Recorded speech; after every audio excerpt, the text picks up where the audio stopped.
숙제는 다 했니? 책은 다 읽었어? 항상 아이들의 모자라고 부족한 점만 지적하게 되는 엄마입니다. 매일 지친 일상 속에서 아이들이 뜻대로 따라주지 않으면 나도 모르게 화내고 소리치는 엄마가 됩니다. 아이들에게 나쁜 영향만 주고 있는 것 같아 마음이 무거워요. 야, 또 그래? 외출 직전 큰 녀석이 우유 쏟고 울고 겨우 치우고 나가려는데 작은 녀석은 현관 앞에서 실수를 했네요. 이게 도대체 몇 번째야? 결국 아침부터 버럭과 잔소리를 발사했습니다. 하루에도 몇 번씩 속 터지는 일이 벌어지고 그때마다 욱하고 소리를 지르게 됩니다. 좋은 엄마로 살고 싶은데 어떻게 하면 좋을지 모르겠어요. 아이들이 볼 때 엄마는 헐크같이 화내는 무서운 엄마로 보일 것 같아요.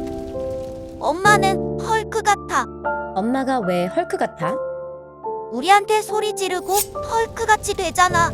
아이를 사랑의 눈으로 바라보는 온순한 엄마로 살고 싶지만 현실은 시도 때도 없이 버럭 화를 내는 엄마입니다.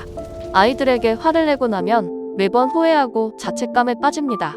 다음엔 그러지 말아야지 결심하지만 다음 날엔 또 화를 참지 못하고 폭발하고 후회와 자책을 반복합니다. 저는 이제 어쩌면 좋죠? 헐크맘 현상. 엄마들이 육아 스트레스로 감정을 조절하지 못하고 아이에게 순간적으로 버럭하며 헐크같이 폭발하는 것을 말합니다.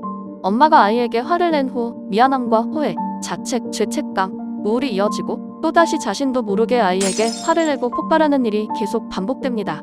한두 가정만의 문제일까요? 헐크처럼 폭발하는 일이 일상처럼 우리 주변에서 흔하게 벌어지고 있습니다. 당신의 이야기 같으신가요? 그렇다면 지금 당신은 헐크맘 몇 단계인가요? 헐크맘 증상은 5단계로 구분할 수 있습니다. 1단계, 우라촉적 단계. 아이를 낳고 육아를 하면서 분노와 우울이 엄마에게 차곡차곡 쌓입니다. 2단계, 낮버럭 밤자책 단계. 낮에는 욱해서 버럭 화를 내고 아이는 엄마 눈치를 봅니다. 밤에 엄마는 자신의 모습에 스스로 자책하고 우울해합니다. 3단계, 버럭 일상화 단계. 이제는 의식하지 못하고 자동으로 버럭하는 상황이 반복됩니다.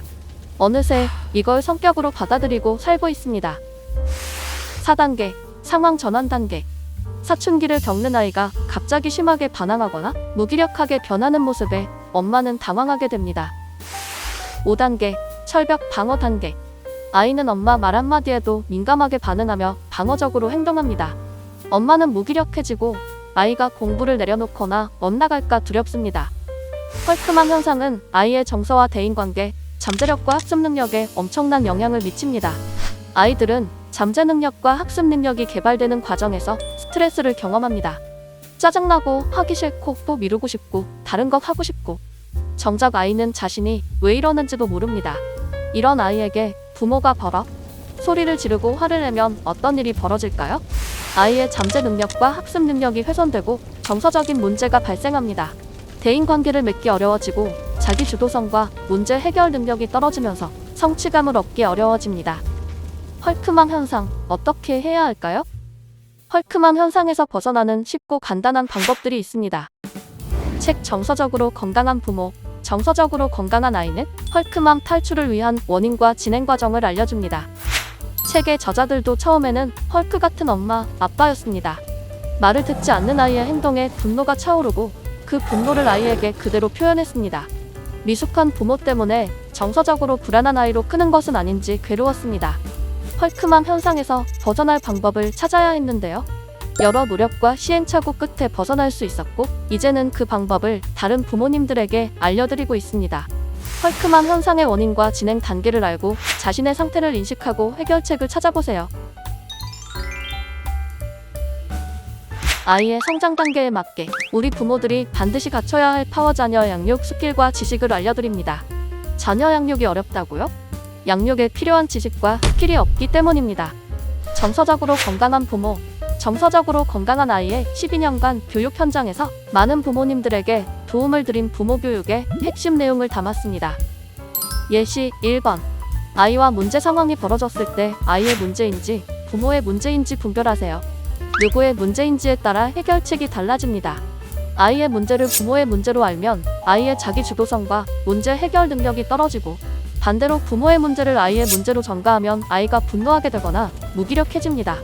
누구의 문제인지 분별하기만 해도 자녀 양육에 많은 문제가 해결됩니다. 예시 2번. 또 그런다. 대체 왜 이래? 아이를 사랑하지 않는 부모는 없습니다. 다만 어떻게 해야 사랑이 흘러가는지 모르는 부모가 많을 뿐입니다. 당신의 사랑이 어떻게 아이에게 강물처럼 흐를 수 있는지 방법을 알려드립니다. 책의 솔루션대로 해봤더니 아이의 짜증이 많이 줄었어요. 헐크맘에서 탈출할 수 있는 길이 있다는 것을 깨달았어요. 정서적으로 건강한 부모, 정서적으로 건강한 아이에서 부모와 아이가 행복하게 성장하는 방법을 찾아보세요.